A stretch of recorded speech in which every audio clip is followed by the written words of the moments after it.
You are now listening to the Minority Trailblazer podcast. Let the story begin.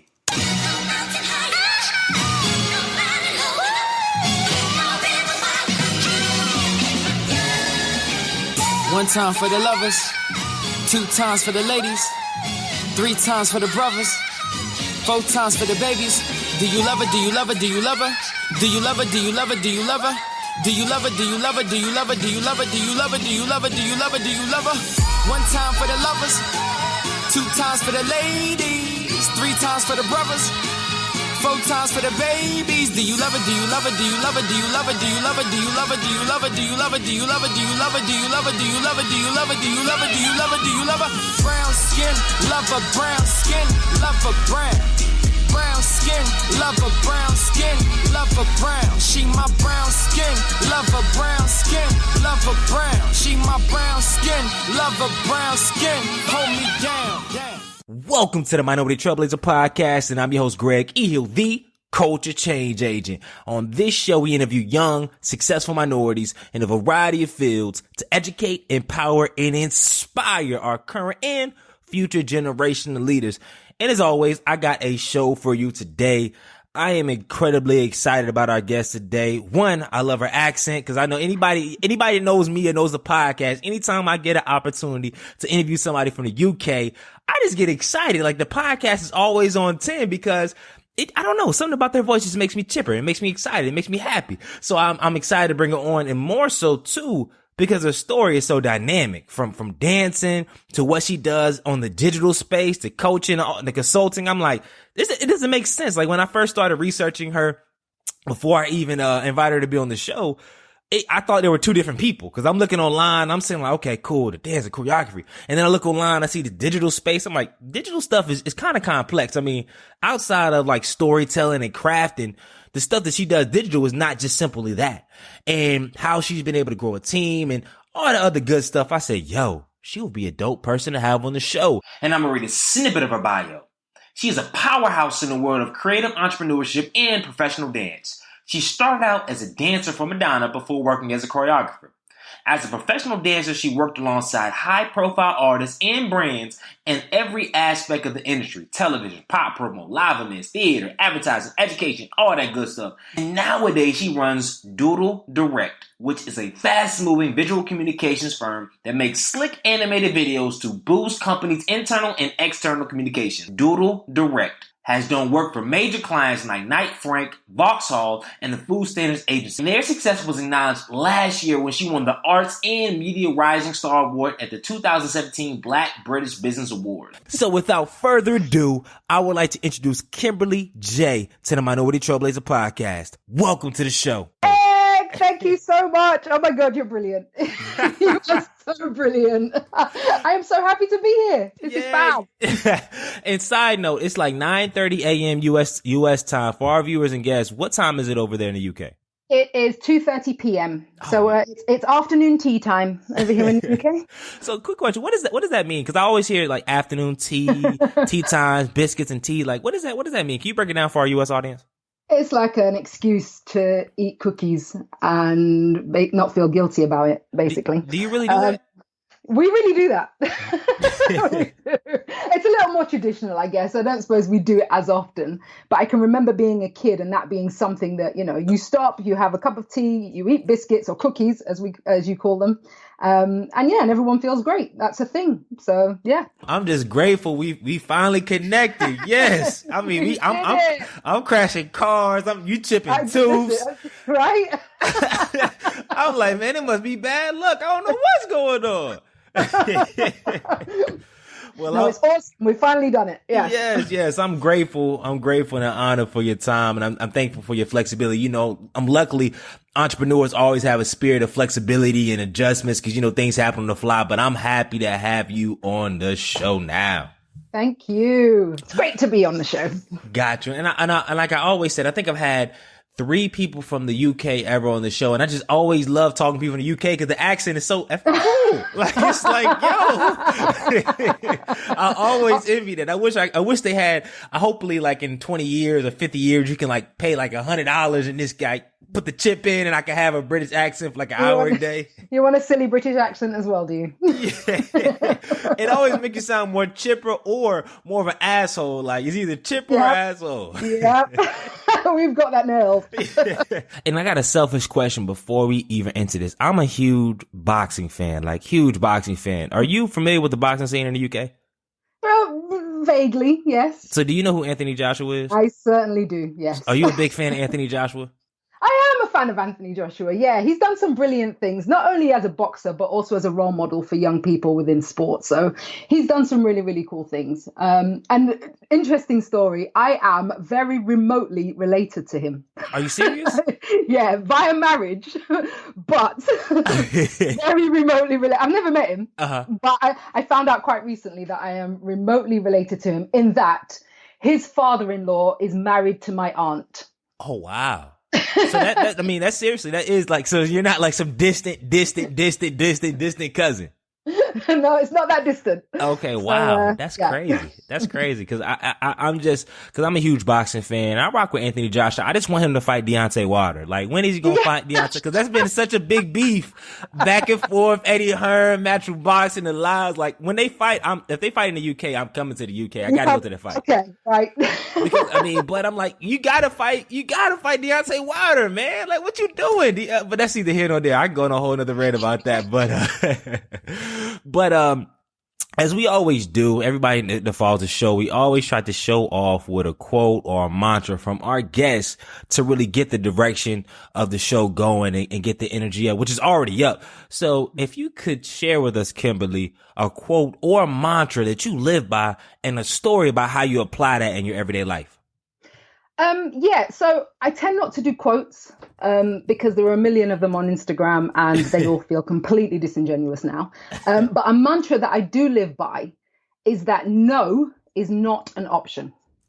No is not an option. There is no option for no. If you want it, you go and you get it. There is absolutely no option but to go and do what it is that either you love or that you dream or that you're passionate about. And there's been many, many times when I've been told no.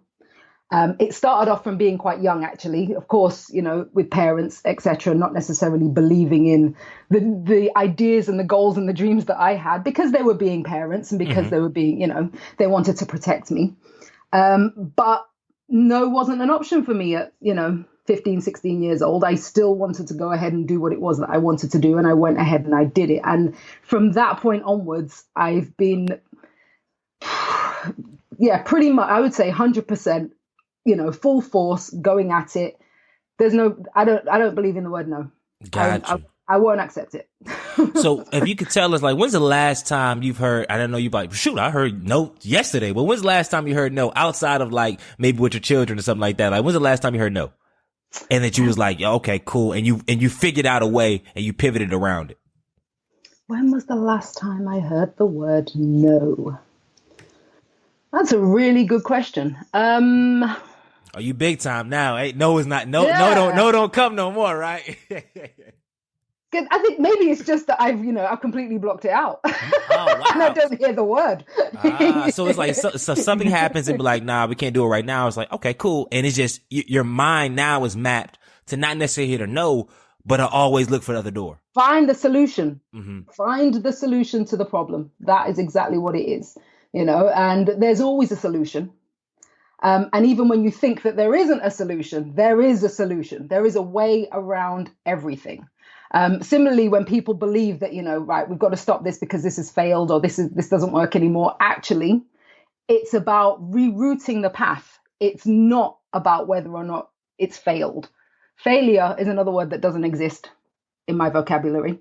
It's about rerouting, replanning and starting again and just going for it, So it's about you've got to be a problem solver as an entrepreneur and, in life, you've got to solve the problem and the problem can be solved. I love that. I'm just going to leave that there. And I hope for our audience right there, that alone is worth the price of admission to this podcast. Like, because I know so many people right now that's listening to our voices right now that are, when you stop listening to this podcast, there's going to be a problem, whether it's in life, whether it's in business, etc., right in front of you.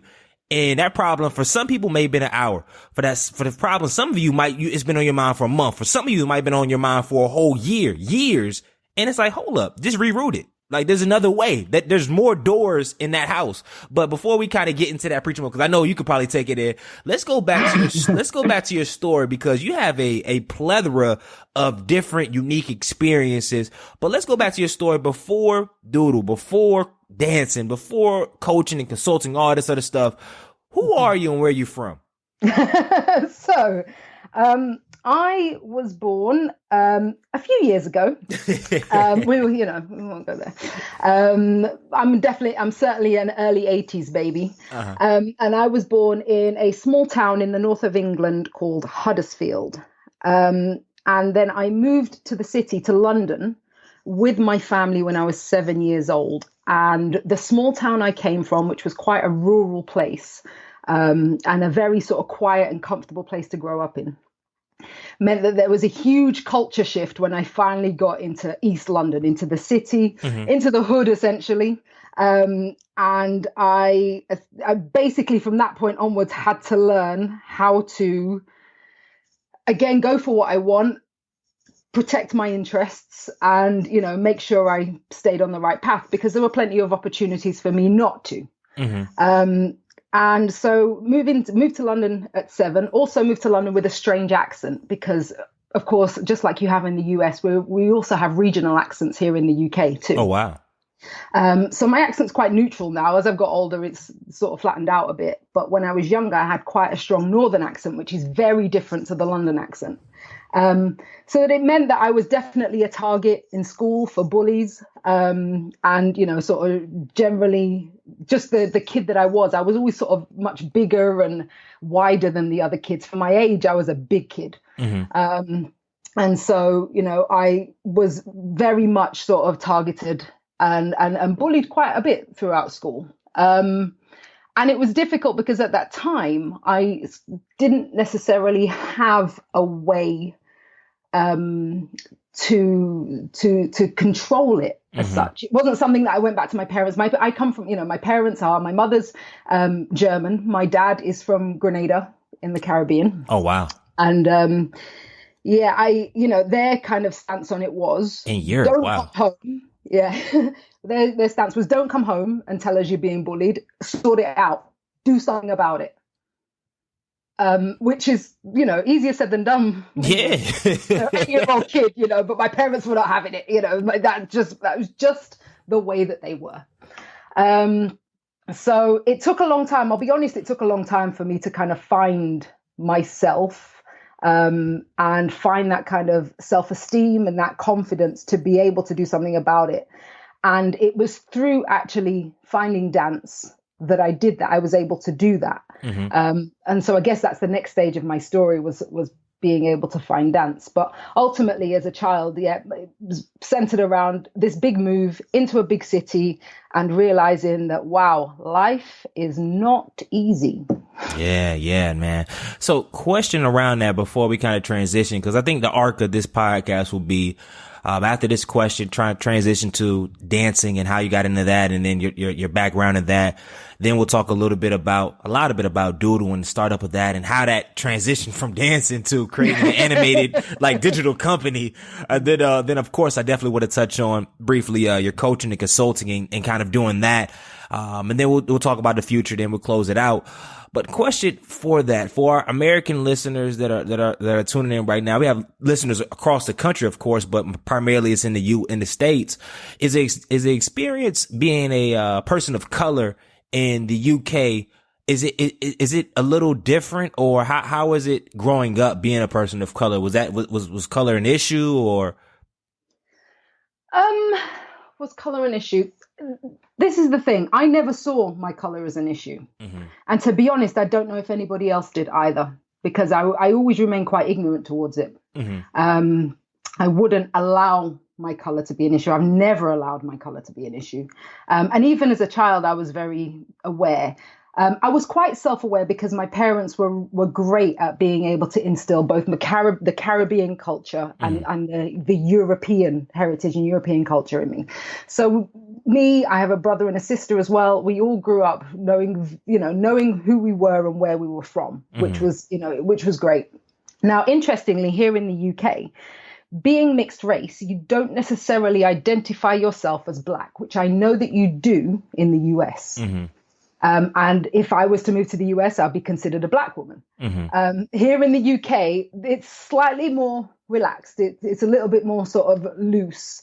But being of color and of any race or any background, of course, no matter, I think, where you live, there are issues to be had with it. It's just that I never allowed myself to see them or to react to them or to be a part of them or allow them to be a part of me. So I know that that's not necessarily an answer to your question, but it's not one that I can necessarily answer because I just haven't had the experience with it.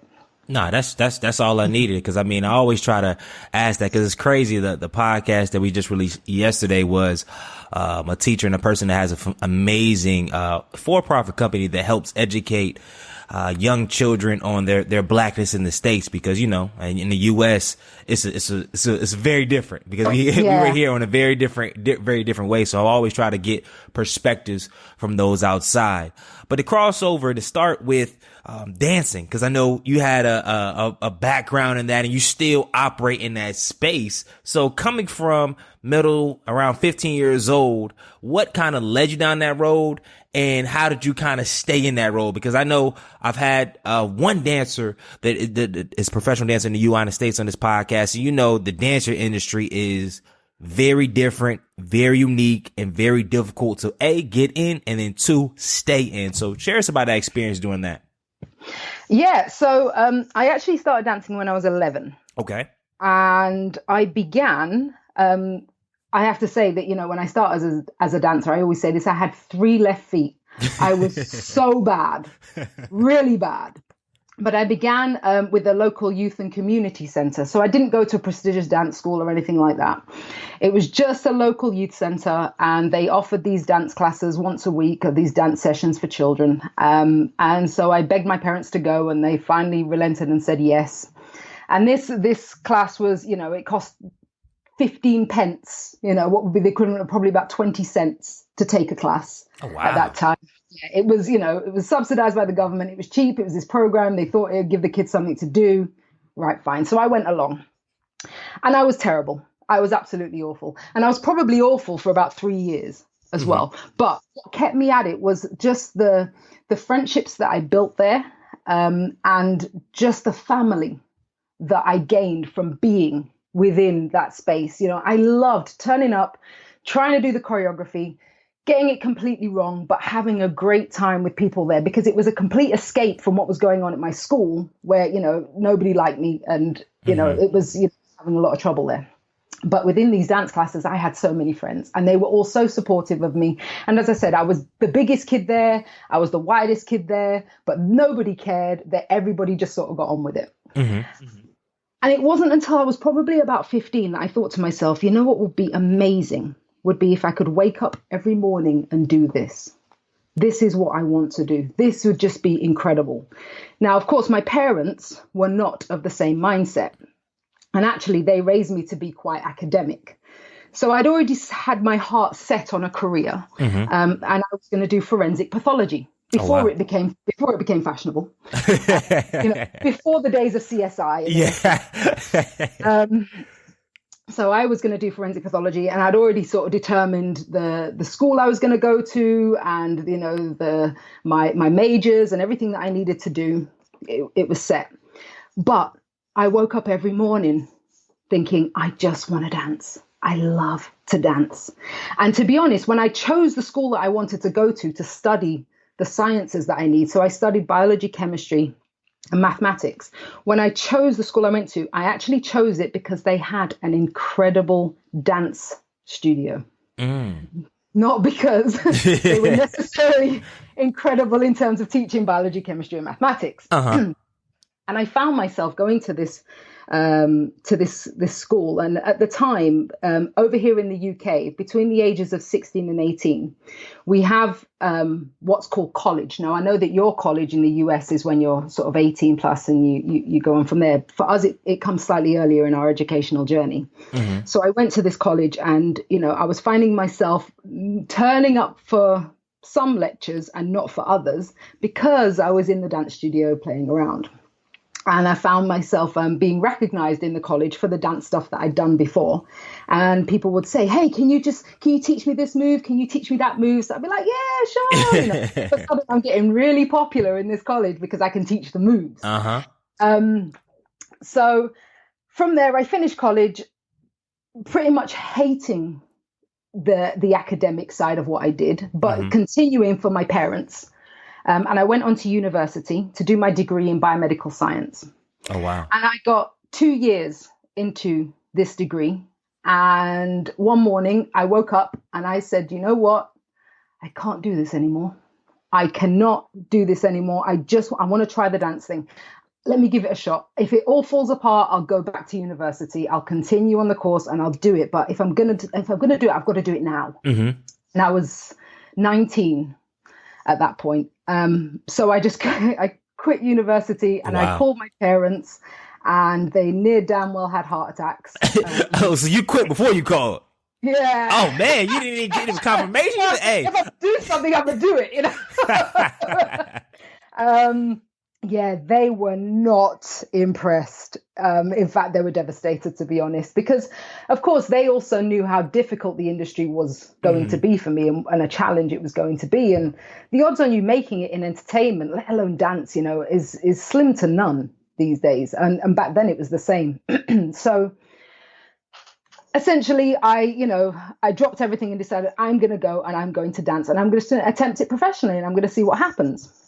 And at that point, unfortunately, it went the way everybody said it would. I'd say for the first sort of 3 years following that, I went to audition after audition. And essentially because I hadn't been trained in a prestigious dance school, I only had this community background that went against me.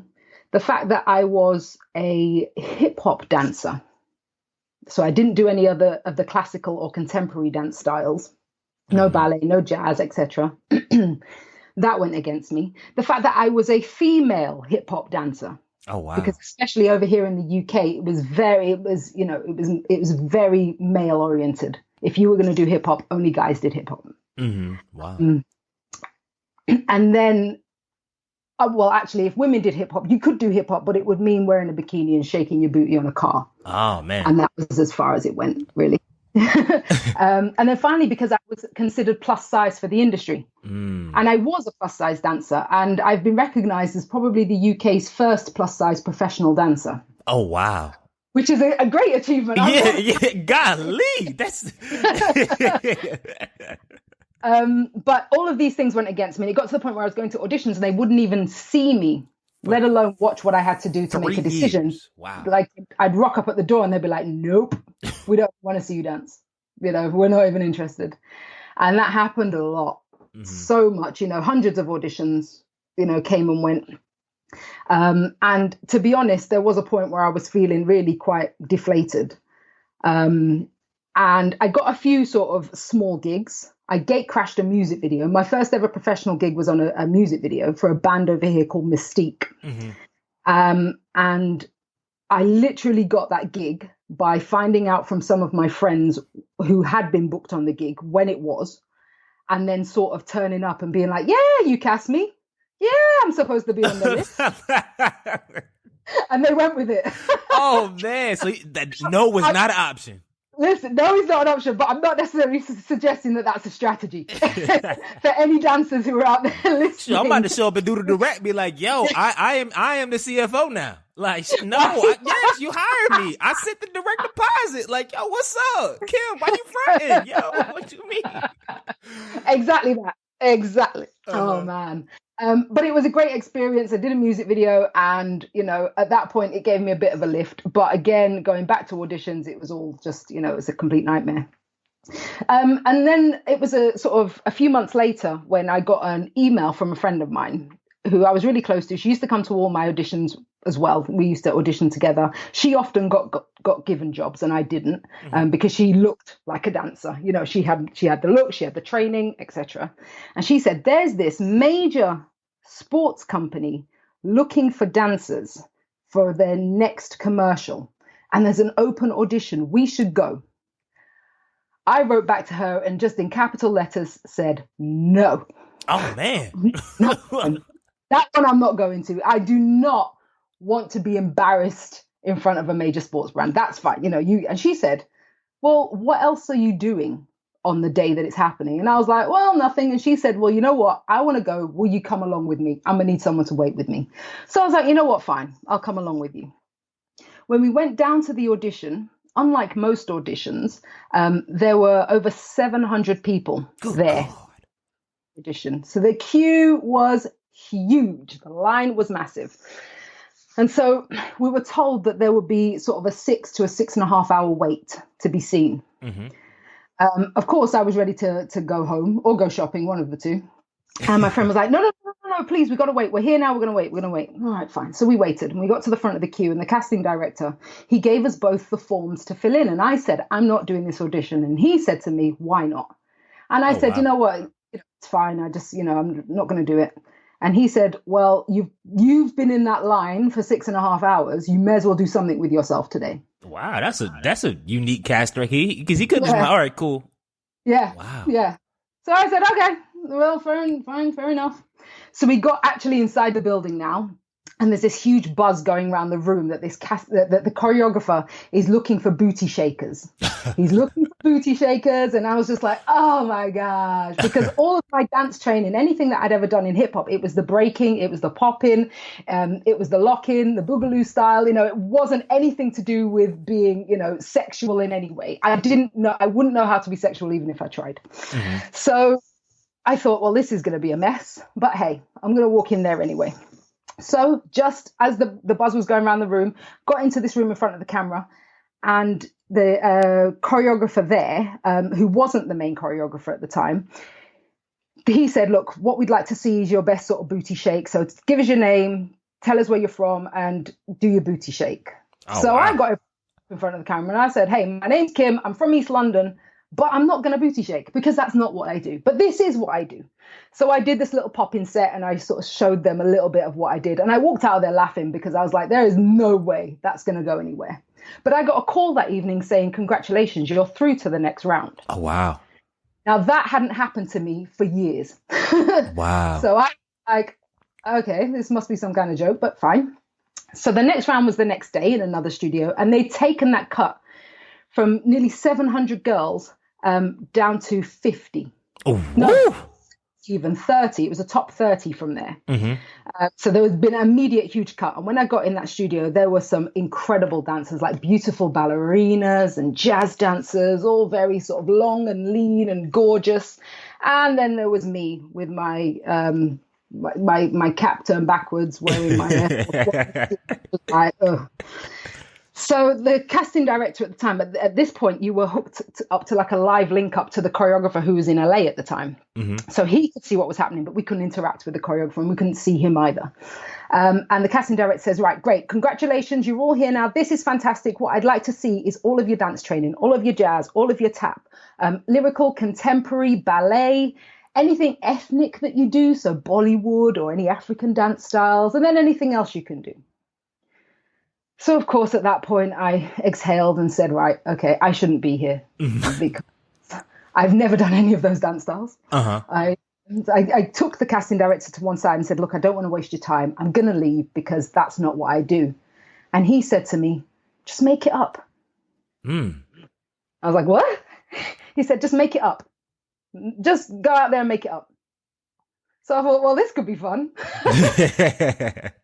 Went out there and I made it up. I pranced around that studio, pretending to be a ballet dancer, pretending to be a jazz dancer, like a baby elephant. I was bouncing around, having a great time. And then towards the end of the set, I was able to do what I did, which was the hip hop dance styles. Uh-huh. came away from there, laughing to myself because I thought that was, it felt great, but wow, what a mess. Hot mess. Then I got a phone call that evening saying, congratulations, you're through to the final round. Oh, wow. At this point, I was like, okay, this is definitely a joke. Like someone, this is really, someone set me up. It's crazy, but this is totally a setup. So I said to them, okay, yeah, fine, no worries. Yeah, I'll turn up again tomorrow, no problem. But honestly, I woke up that next morning thinking, this can't be for real. So I took my time and I sort of got dressed really slowly and left the house and then kind of stopped off. I was window shopping on my way to the studio and I got a call from the casting director going, where are you? You're late. What's happening? What's going on? And I was like, oh, this is for real. Okay. And you showed up late on the last day? I showed up late on the last day. And when I got in there, they'd taken it down from that 30 girls down to 10, but the 10 were European wide. So they'd done similar castings in all of the major cities in Europe. And the top 10 were brought together to do a final audition. So I looked inside the studio. Everybody was doing their audition solo. And there were dancers there who were just, again, I thought they were incredible before. These dancers were world-class dancers. They were just stunning. And now the choreographer was there from LA, along with his assistants. And of course, the casting director and his assistants. And the client, who I then found out was Nike, and the advertising agency, and the director of the commercial. And of course, I then also recognized the choreographer when I saw him as well, being a man named Jamie King, who is known for being probably the most incredible live concert and video choreographer there is. He's done everyone from Madonna, Janet Jackson, Prince. Wow. You name it, this guy's nailed it. He's just absolutely incredible. And as a child, I can remember watching Janet Jackson. I can remember watching Madonna and, thinking, wow, imagine what it would be like to be able to dance on stages like those guys and perform like they can, Mm-hmm. And so eventually when it was my turn to be called into the studio, I walked in front of this huge panel. It was like something from Flashdance. And they're all sat there staring at me. And I thought, oh, here we go. So the choreographer's assistant comes up to me and she says, right, okay, this is the concept. There's a big speaker in the corner and you're going to battle against this speaker. And the speaker's going to go, then you're going to go. And then the speaker's going to go, and then you're going to go. And then you're going to be crowned the winner. And that's the end of the commercial. Have you got it? You got it? Great. Okay, here we go. Press play. So I was like, okay. To press play. And the choreographer, Jamie King, he put his hand up. He was like, no, wait a minute. And I was like, oh, busted. Busted. Okay. Comes from around the desk and he walks to the middle of the studio where I'm standing. And I thought, okay, well, this has been good. So I'm expecting him to say, sorry, we've made a mistake. It's time to go. And he whispered in my ear, my name's Jamie King, and I've been watching you since the beginning. I'm really excited that you're here and I can't wait to see you perform for us today. Oh, wow. And then he went down. And at that point, my entire world exploded.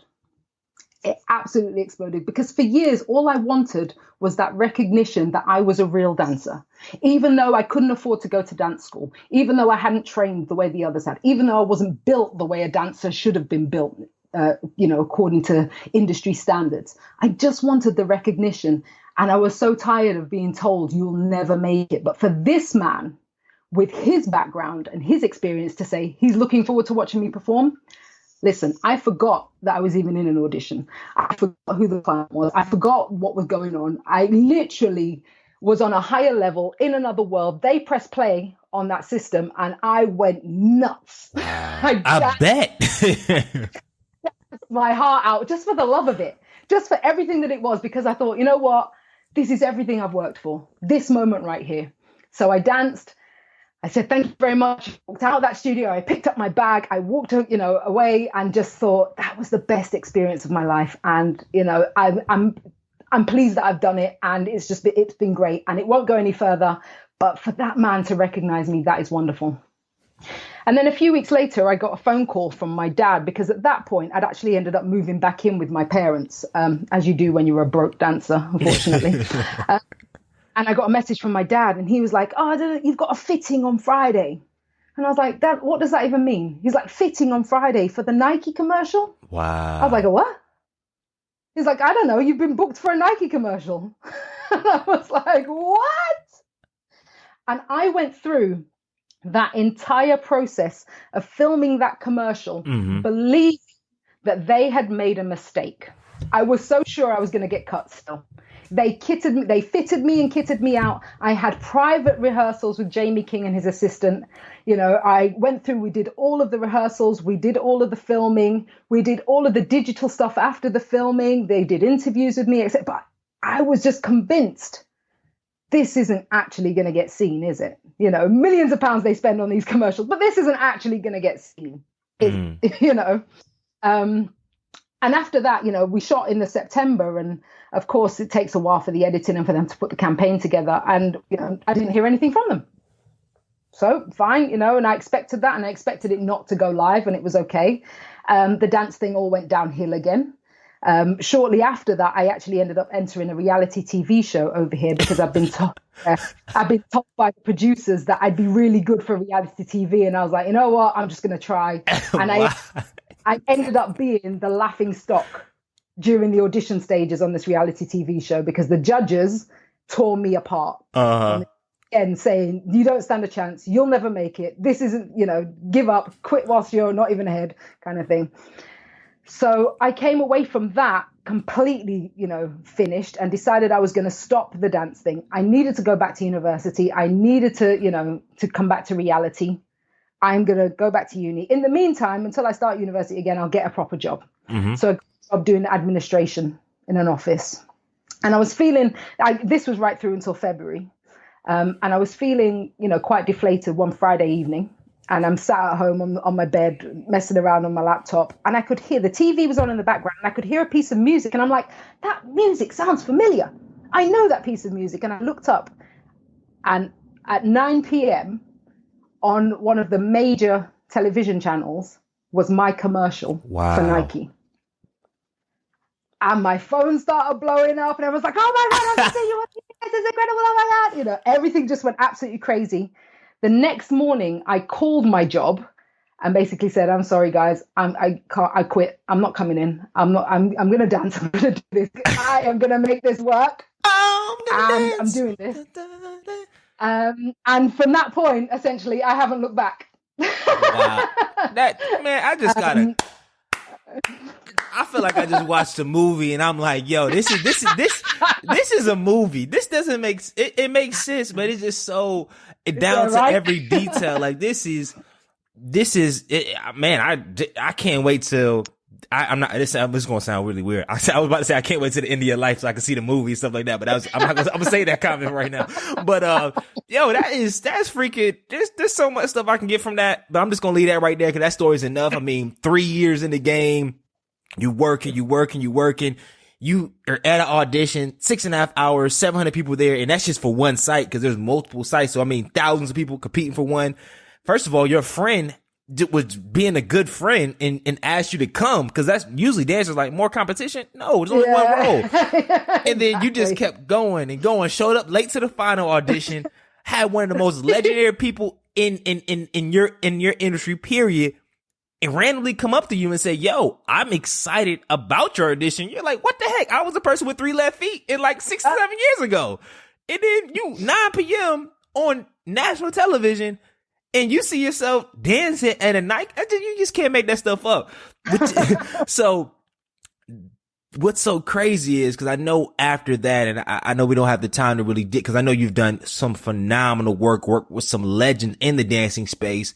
But this is a great setup to how in the world did you end up in the digital animation space? It's like, where did that come from? Like dancing, doing all this other stuff. You don't dance in front of computers. You're not dancing in a lab. You dancing, and that's hard. That's a lot of different stuff. So where in the world did Doodle Direct? So can you just jump into how Doodle Direct was founded and how does that jarring transition occur?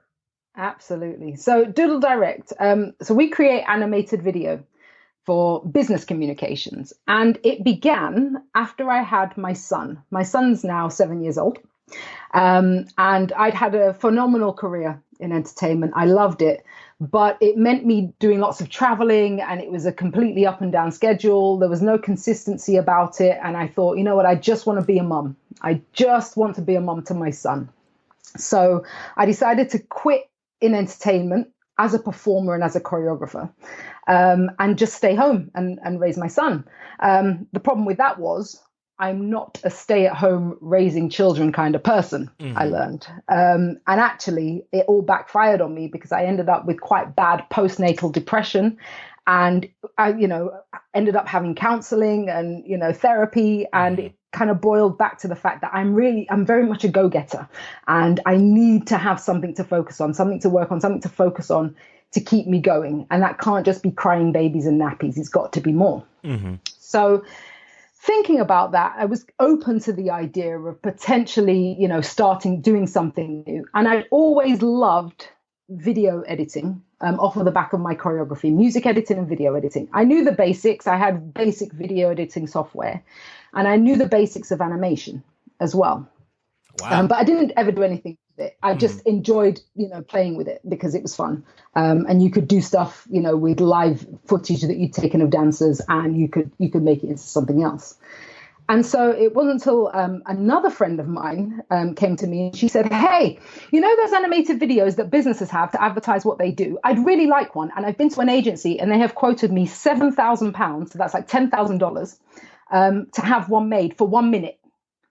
And I was like, $10,000 for a minute? She's like, I don't have that money, but I really want one. Do you know someone who can help? So I said, listen, I'll make you something really basic. When you have $10,000, go back and get it done properly. And she said, great, yeah. So I just made her this video, and it was really simple to advertise her startup business. So she put it up on her website, and a few people asked, where did you get that video done? So she referred them to me, and I made a few more videos.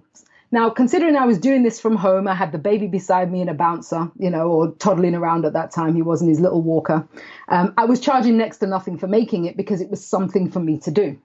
And off of the back of that, I was being, these people that I made the second generation of videos for referred me to other people, and it snowballed. I ended up, having sort of between 5 and 10 video requests a week. And I realized at that point, I should probably find people who know what they're doing to be able to fulfill these orders, because this is crazy. And so that's what I did in the first instance. I found an incredible animator, a copywriter, and a voiceover artist, all of which I'd been doing myself prior to that. You were doing you were doing the animation and the voiceover too? Yeah, and the copywriting, everything. It was just because it was just the simple stuff, or so I thought. It was just the basics. And the word of mouth and the referral just continued. And essentially a business was born. I didn't even realize it at the time. And I had no intention of starting a business in a digital space, least of all animation, or business communications even. But it just kept snowballing. And as it snowballed, I've increased the size of the team. And to be honest with you, making that transition from being in entertainment to now doing something in terms of communications has been exceptionally difficult in ways, but really easy in others, because I found parallels between me being a choreographer and me being able to help businesses to communicate a little bit better. Because essentially my job as a choreographer was to help people to move, to communicate a message visually. So they move around on stage or on a film set or whatever it was. My job now is to make graphics move in such a way that they can communicate a message effectively and visually. So instead of working with people, I now work with shapes. It's actually really similar. There's a lot of parallels in it.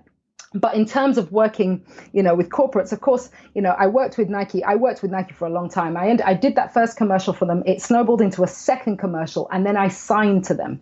Wow. So I was the first athlete to sign to Nike in the UK as a dancer. That's crazy. They actually gave me a contract where they paid me money and completely kitted me out. To be honest with you, I've still got the best part of about 45 pairs of sneakers in my closet. That's still fresh because I couldn't wear them fast enough, and I still can't. But it was an awesome experience working with Nike, not just for that, because it's great to be, in your early 20s and have that kind of opportunity open up for you, but also to understand the way a corporate company works and to understand how the machine and the operations all come together. And I used to sit in their sales and marketing conferences, even though I didn't necessarily need to, because it fascinated me. I was interested in how a business like this, how it operated, how it grows, to understand its market, etc. And I'd just sit there and I'd listen. And at the time, I didn't quite realize how much of a step up, a hand up I was giving myself. Because then being able to switch over into Doodle Direct and talk to corporate companies and say to them, guys, I understand your challenges and I understand how we can make sure we can overcome these with a solid communication. It's meant that we can talk to some really good companies, and we've ended up with having some great clients who stuck with us as well. Some of the biggest names in the world we've worked with, and they've ended up becoming retained clients for us, for a tiny little outfit, which technically we still are. To have these huge names on our roster, it feels great. But I believe that's because of my experience in a company like Nike and just understanding the way a corporate company works versus, a smaller business, a startup, and that sort of idea, because they are two very different ways of working. And it was great just to understand that. That's very, very unique. And for our audience out here that do have maybe smaller outfits that don't necessarily have corporate clientele just yet, or aiming on to that in the future, for the nuggets that you can share on this platform, what are the top nuggets that you took away from working with Nike that you can share with those that in the future would like to hopefully stool to that type of place? Because I know a lot of people, they didn't have that experience, and now they're kind of playing in the regular market, which is cool. But the next level up is working not necessarily with some of the top corporations in the world, but even local businesses around them, or just taking it to another level, their clientele. And that requires running things a different set of ways. So if you can kind of share some high level pointers with them, what would you say? I think first and foremost, understanding when working with larger companies and corporate companies, you understand that there are a lot of people involved in the process of buying and negotiating your product or your service. So firstly, that buying process is much longer than it would be with a smaller outfit if you were selling to a smaller outfit. Mm-hmm. Now, within that buying process, your job as the provider of said product or service is to solve a problem within their business. Now, no matter what it is that you've got, if you're in business, you're there somewhere at some point to solve a problem.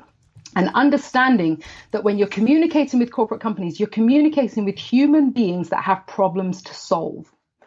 Whether or not they turn over, $50 billion a year is irrelevant. They're human beings who have problems that need solving, and you can solve them. So therefore, you shouldn't feel in any way intimidated or hold yourself back, or there shouldn't be any blocks there to you stepping forward and saying, hey, I can solve your problem. Let's do this. And I think that's the biggest thing that I learned in terms of being able to approach corporate companies and being able to set up contracts and agreements with them, is that size doesn't matter. If you can solve that problem, they'll hire you to solve the problem. You just have to talk to them on a human level and let them know this is how we solve it through my product or service, through what I can provide. Let's get this done, because that's essentially what everybody in a large corporate machine wants. They just want to get the job done, and they want to look good for their superior. They want to be the employee that recognize that this was a great decision. So let's just make this happen. And so you should always feel confident about what it is that you've got to provide. And it's your duty to provide it, because if you can solve their problem, it's your duty to step up and do so. Now, another main thing about corporate companies and that kind of slow process, that slow way of working, because there are so many people involved in the chain, it does mean that payment is slow working and a slow process. So you need to make sure that, you are ready for that, that 3-month invoice turnaround, because wow, can they take some time to pay an invoice? And that often is what can make or break a company, is the difficulties with cash flows when a huge corporate machine just doesn't pay your invoice because you're just lost amongst a stack of other invoices. So I've learned to get really quite pally and friendly with the accounts departments in most of the places that I work with. Then I'll call them up, and I'm like, hey, what's happening, Justin? Listen, you remember that invoice? Yeah, that one. Great. Can you just pull it up? Wonderful. Can you let me know exactly when that's going to clear in my account? And often you'll find that it clears a lot faster than it would have done had you not have had any contact. But again, it's about human to human contact, building relationships, letting people know that you exist. You're not just, an email, you're more than just an email or that voice behind an email. You're a person. Pick up the phone and talk to people, because that is how the best business is done. And again, regardless of the size of the companies that you're working with, you build those relationships and you are going to be successful in whatever it is that you're going to do. Man, woo! Oh man. So I got a couple things on that before we go to our next round. One, initially, this, I guess, and I'm gonna introduce you to that. I usually ask 2 questions in one. This is not proper interview etiquette, but I've been doing it for so long that that's just how I roll. I just ask questions in a question. So I've been reading a lot of your posts online. I've actually been learning a lot just about business and the way you operate. And I'm just like, yo, this is you giving me a lot of stuff. And one thing you said was majority of your business is through referrals and past clients, right? Yeah. So, what is the best way? What are some of the top ways you've been able to really cultivate and grow those relationships after you rendered a service? And I know some of this stuff may be simple, but a lot of the simple stuff you see most entrepreneurs and most people, even outside of business, don't do. So I always continue to ask people that. And then the second question to that is, on the other maybe 20%, which is new business, do you send your like a cold email or usually cold call? Because you said about relationships and having the human connection. How do you go about getting new business? Right. Okay. That is a question within a question within a question, isn't it? That's that inception question. Yeah. Right. Hey, that's how the podcast always is like an hour or something like that. Cause it's like, and it gives my great talkers like yourself a big smorgasbord to just do your thing. Yeah. All right. So in terms of retaining clients and keeping relationships, I think ultimately it's about, the fundamentals of relationship building, whether it's business or otherwise. So it's about understanding your clients first and foremost, and showing that you understand their needs and making sure that you have regular conversations about that in order to show your clients that you are the person that they need to talk to solve whatever problem it is that they might have. And by constantly sort of keeping in contact, and when I say keeping in contact, it's literally, hey, what's going on? How are you? How was your week? What's happening? Now, a lot of these people are busy. They're super busy. They've got, really pressurized jobs, but you'd be surprised how many of them respond to, wow, okay, well, you actually see me as a human being. I'm not just another number in this corporate machine. You're asking me how my weekend was. Well, it was great. I went sailing, or I did this, or I did that. And you genuinely take an interest in them. You should genuinely take an interest in your clients, because it's not just somebody that, in terms of business, you shouldn't be thinking about your clients short term and thinking, hey, let's get this job done, move on, find new clients. No, the idea is to retain and nurture the clients that you have. That cost of acquisition is zero if you can keep working with the same client. And not only that, you'll get stronger, because you'll get to know them more, and you'll find that you solve their problems even more easily and even more effectively because you know them. So growing a relationship in the same way you grow a friendship or a romantic relationship outside of business, it's exactly that, again, on a human to human level. And also being consistent about it as well. So making sure that you're just consistently there so that they know that they can depend on you. If they need something, they know that you are there. It's not sporadic. You will be there when they call. And also being honest and transparent. So actually, we've had, one of our major clients, or probably our biggest client, we've had times where, all hell's broken loose. at our end. We are not going to meet that delivery date. It's all gone wrong. Someone's hard drive has exploded. It's a whole thing. Being transparent about it, being honest with them and just saying, hey, on a human level, listen, it is mental here. This is what's gone wrong. This is what we're doing to fix it. And we will fix it. But this is what it means in terms of us being able to deliver to you. Here it is. We're laying it out on the line. Our biggest client and all of our other clients, any other time that's happened, have responded really positively to it. It wasn't just, we didn't just go on the missing list and we didn't just, say, hey, yeah, it's going to be with you and just give us, 5 minutes, 10 minutes, 15 minutes. No, we were very open and honest about what's going on. We let them into our space and said, hey, look, this is how it works from our end. And this is where at the moment we're having trouble. Every single one of our clients has been, completely open and, really responded well and said, look, guys, no worries. Take the time you need. Let's just get as you would with a friend or as you would with a family member, as you would in another relationship. You'd say, hey, okay, I get it.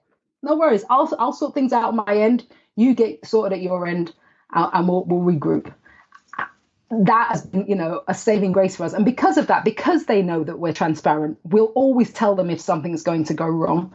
Again, it's been amazing in keeping them, on our roster or having them stay on our roster. Man.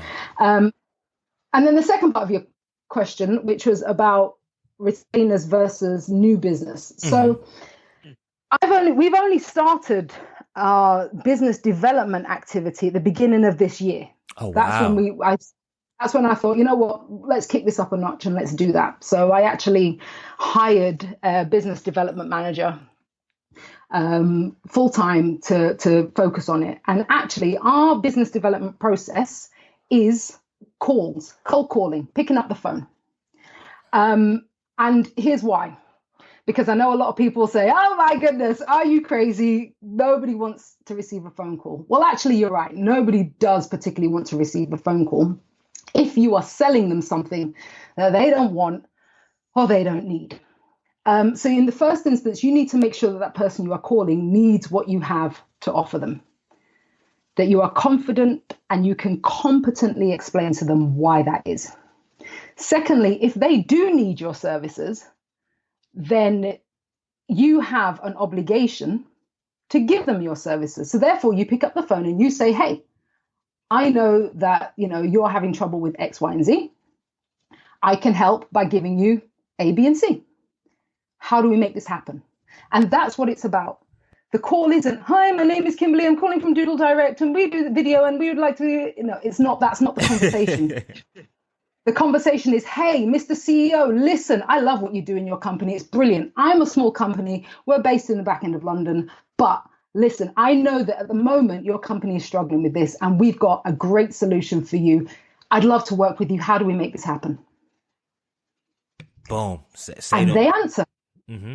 And they tell you, they'll say, well, either they'll say to you, well, actually, that's not a problem, necessarily for us. In which case that's fine, because then they're not a customer for you. And you can say, well, great, I'm glad you're not having trouble with that. But if you ever are, let us know. But if they say, yes, this is something we need some help with. Often, if you call in at the top of the tree, so the aim is for you to find the CEO first and work your way down, what they'll do is they'll refer you. And they'll say, brilliant, yeah, that sounds like something we need. You're going to need to talk to Janet in HR. So you say, thank you very much. Can you give me the number or put me through to Janet in HR? And of course they say, well, no, but that doesn't matter because you say, well, thanks for your help. I'm excited to be able to get something kicked off with you. I'll find Janet. You then go through the exact same way you found the CEO's number, usually through the switchboard of the company. And you call up that switchboard and you say, can you put me through to Janet in HR? And Janet in HR picks up the phone and she says, who are you and why should I care? And you say, well, your CEO has just asked for me to give you a call. And it's regarding this. And we're aware that this could be an issue for you guys. And we'd love to talk about how we solve that problem. How do we get together to make it happen? And a referral from a CEO in a company means people take action. So you'll be surprised how that works. And so essentially the call is important. That human contact is important. An email can be read in so many different ways. An email often isn't read at all. But a call, it's taken. Now, again, your conversion rate on calls, you're probably looking at having to make 100 calls, but out of 100 calls, if you can get 2 meetings out of that and you can nail one of them, if for every calls you know that you are getting an order or somebody is buying your product or service, again, depending on your price point, who you're selling to, where it all sits in the market, then you can start to quantify your activity. So I've got to make 100 calls. 100 calls takes me 3 days to do. Every 3 days, I'm going to get 2 meetings. And of every 2 meetings, I'm going to make a sale. If I want to make 10 sales, then I know I've got to make so many calls over so many days. And then you can start to actually plan your business because you've already put those into a system. You're using, a CRM system to be able to analyze all of your outbound business development, and you can start to quantify it. And once you've quantified it, then, as a business owner, you can either hire people to do that part, which is exactly what I've done, and know that they'll kind of keep it ticking over. And you'll also know what your return on your investment in hiring that person will be as well. But the important thing is you need to do it first. You absolutely need to try it first. And if you're scared to sell in your business, then it's possible business isn't right for you, because you need to get over the fear of selling. That's something that I've learned, over a few years, but more importantly, over this past year or so. You've got to jump that barrier. And there should be no reason why you're scared to sell what you have, so long as you honestly believe in what it is that you're selling. Now, if you're selling something that you're like, people are buying this and it's a complete con, then fair enough, then you're not confident in it. And I understand why you're scared to sell it. But if you've got the ability to solve a problem, then get out there and solve those problems. Don't be afraid of doing it. And again, don't be afraid of the size of the companies that you're targeting, or the clients, or whoever, whatever type of business it is, customers, the market that you're targeting. You need to stand up and be counted. And so it's a case of getting over that fear, waving your hands in the air and jumping up and down and letting people know you are there. And if people decide, hey, you know what, we don't want what you've got. If you find yourself being told no by clients, well, then fine. What have you lost? Essentially nothing. A client that was never going to be a client isn't going to become a client. So there you have it. All I gotta say is you gave, man, people should have to pay for that for this podcast. My goodness. You gave enough. You didn't give a whole coaching session, broke things down tactically. Like, before we even go to our final round, which is going to be quick, it's a rapid fire, because I know we got to get some things done. I want to transition real briefly. I have to say something real quickly before you do that. Yep. Is that I actually have a coach. I have somebody who's helped me a lot in terms of my sales. It's a man named Matthew Kymberlee, and he's absolutely brilliant. So if you check out MatthewKymberlee.com, he is insane. Like, he's just awesome in terms of what he can do in terms of sales, coaching, development, and that sort of thing. And so essentially everything that I've been through and gone through and learned has probably come through him. So I've got to shout him out. Definitely. The link for that will be in the show notes, as well as I know that you do some consulting. Do you work with, so when you're coaching, consulting, is that necessarily for individuals or for groups, or because I know I'm gonna have the link to your actual coach on the site too, but I know you do some as well. What do you offer in terms of services outside of Doodle? Because I know Doodle, they have the links will be in the show notes for Doodle Direct and what you do there. But as far as individuals, do you have stuff that you offer and services you offer individuals as well? Yes. So I do individual coaching at the moment. So I work with clients on an individual basis, a very, very small handful of clients, granted, because I seem to be running out of time. There are not enough hours in the day. So I work with them personally, usually creative business owners who essentially are looking to grow and develop in terms of their business. I am working on, or beginning to start, some group coaching, and that will be online. So that, again, is distance coaching.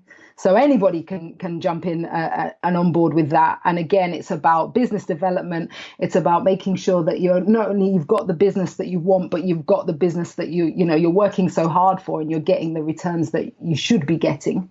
It's very easy for business owners to work 24 hours a day and see nothing in the bank. So it's about making sure that that doesn't happen. And then also something that I've recently started and will be launching next month is specifically coaching on business and success principles for dancers. And that's something that I've started called Dance. It's called Dance Industry. And it's about helping professional dancers and dance-based businesses to understand the basics of business, sales, and marketing, because actually that's the bit that they don't teach you. And you're a freelancer, just like a web designer is a freelancer, just like, anybody else might be a freelancer, and you're expected to run a business. But when you go to dance school or you're trained as a dancer, there are no business learnings or teachings that you are given. So my goal is to be able to change that. And I'm setting up a platform on danceindustry.co.uk. And that will be there to essentially help, again, dancers and those in the creative industry, because I imagine the same would apply to singers, to actors, understanding how to have, not only a successful career, but also a career that, you can stay in. You have some longevity behind it. Because as you said, it's difficult to get into dance, let alone stay there. It's down to basic business principles I've learned. So if you understand the business behind the dance, then you'll stay there. And my goal is now to be able to teach that to as many people as I can. Well, I'm excited for that. I'll make sure. I'm excited, man. You got some great stuff. You already given well more than enough for this audience, man. So I'm just pump. And our last round of this show was a culture change round, where it's a series of 5 rapid fire questions. You can give me rapid fire answers or mid fire answers, and then we wrap up the show. All right. All right. What's the best piece of advice that you have never received? The best piece of advice that I've never received. Probably to have a clear purpose, to know why it is that you do what you do.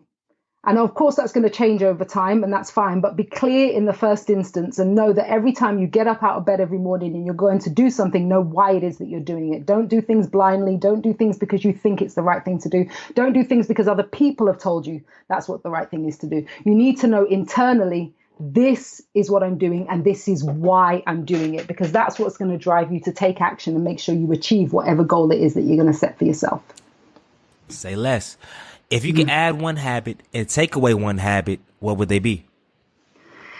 If I could add a habit, it would be, and I'm so rubbish at this, so I'd like to be able to go back to more fitness stuff. So I used to do Taekwondo as well, and I'm so rubbish at keeping up with my Taekwondo. I'd like to get back into the habit of just training in my martial arts, because it was really beneficial, and I'd love to be able to do it, but for various reasons, it's not happening.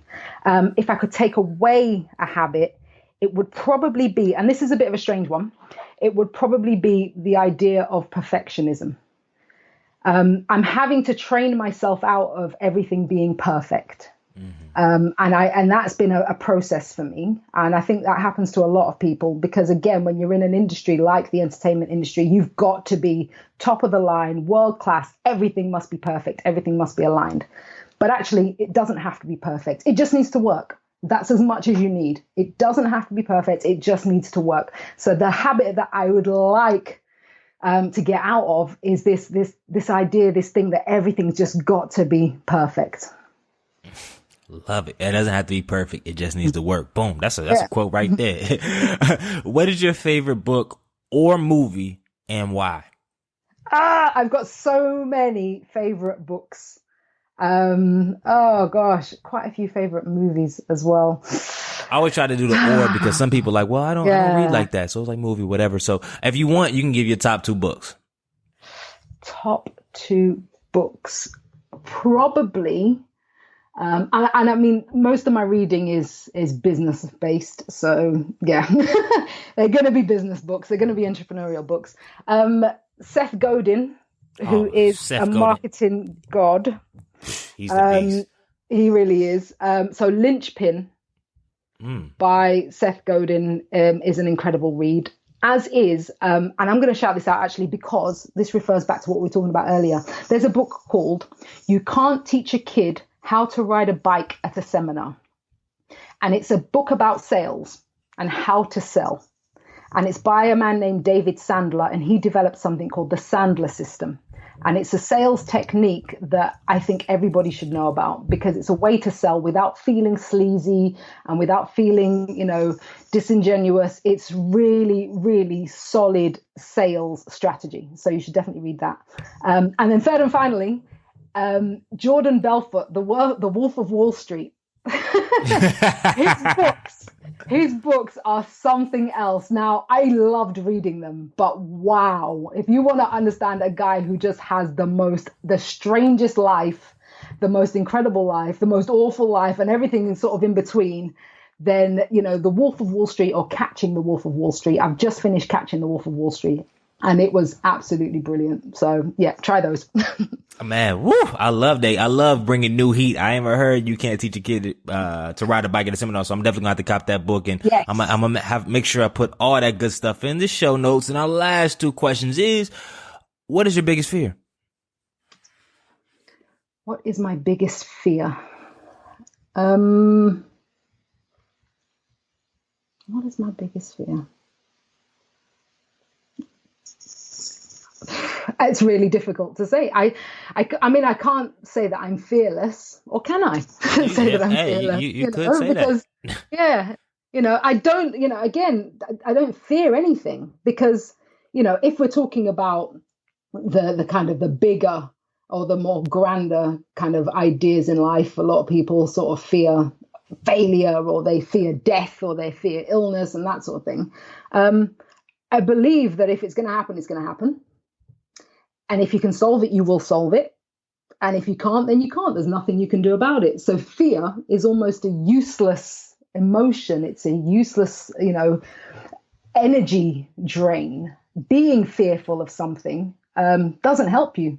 So actually, you shouldn't fear anything. You should either face that challenge head on and know that you can overcome it. And if you can't overcome it, don't beat yourself up about it. Just go a different route. That's it. Love that. And, man, I can't ask the last question because the quarter change round, because if you're the president of the United States, what's the first thing you would do? So, I'm not going to ask that, but. Oh man, listen, you can't ask that because politically in the United States right now, you lot have really got it bad.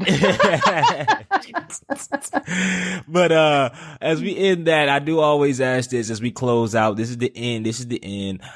Everybody that comes on my podcast, I call a culture change agent, because they're changing the culture in their own right, wherever they're at, whatever industry they're in, they're changing the culture.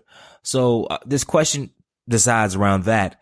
If you could change one thing about society, what would it be and why? Wow, that's a great question because there are so many things I'd change about society.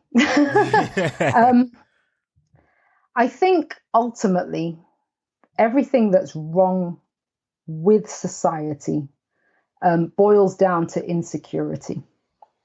And if I could change anything about society, I would make everybody secure in who they were, in where they came from, in what it is that they did, in their heritage, in their culture. Because the moment you are secure is the moment that you're just, you're making moves forward rather than sidestepping or treading on people or attempting to pull people down in order to make yourself look great, believing that you are greater than somebody else because you're insecure.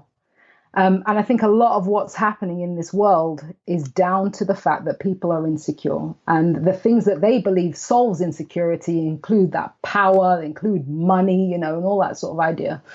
Power and money are great, but if you're not secure, then they're not going to stick around. And of course, you're ultimately not going to use it for any good. So, yeah, ideally, if I could wave a magic wand, I'd make everybody just secure with who they were and where they came from. Man. Well, as we close this podcast, I can honestly say that this is one of the best podcasts that I've ever recorded. I don't say that every and like I said, I love all my podcast guests. When podcast guests, they listen, they be like, yo, for real, G, you ain't said it on mine. Chill. But I can honestly say without a shadow of a doubt, this is one of the best podcasts I have ever recorded. I'm excited to put it out there and get it to our audience. So, last thing is, where can we find you at and kind of what you do, your companies, etc. online? So you can find me on KymberleeJ.com. You can find my animation company on doodledirect.com. And also the dance industry stuff I'll be setting up. Currently it's UK based, but don't worry, I'll be, putting it out in the US, and that's danceindustry.co.uk. So those are my three spaces. And of course, at Kymberlee J on any of the social, I'm on all the social media platforms. Whether I'm very good at it is another thing. It remains to be seen. I'm not great at posting stuff, but when I do, I like to think that people like it. So yeah, Instagram, on Facebook, on Twitter, at Kymberlee J. Love that. So Minority Trailblazer Nation, first of all, from the bottom of my heart, I want to thank you for your time this afternoon. Thank you for having me. It's been awesome. Yeah, definitely. And please get everything right with the teeth. That's yeah. I don't know. I don't want to ask how that happened. But, as we always do in Minority Trailblazer Nation, I need you to do two things. One, make sure you leave a review and share this episode. Two, make sure you're changing the freaking culture. Good night.